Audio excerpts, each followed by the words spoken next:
Yan boss. Babalik na ito sa dati. Ito yung gate. Carabao grass na uli yan. Yan. Yung mga nakikita nyong sako-sako, iipunin ko yan. At yan na kasi silabin. Iba talaga pagka may mower. Napakaganda, napakalinis.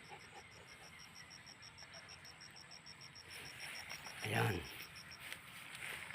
Yan yung niranap ko, patay, ang damo.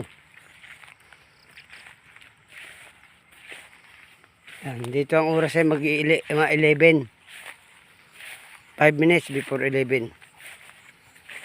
Ayan. Ay bukas ay di ako inaandun patungo na ako doon sa dulo. Tapos doon sa likod ng restaurant. Si Sandro po okay na, wala na po yung uhod doon, natuyo na. Si Talia parang malapit na maglandi.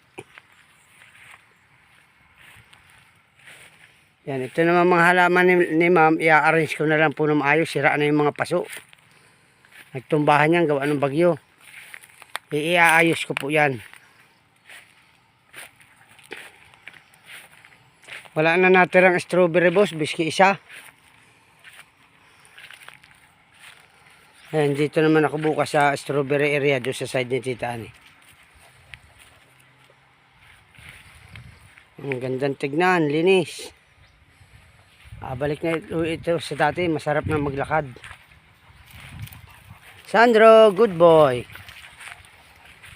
Ayan.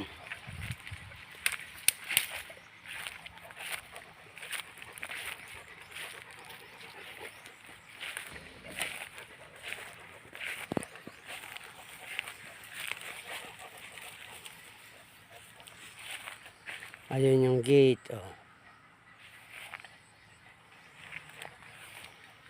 Dito hawa na din.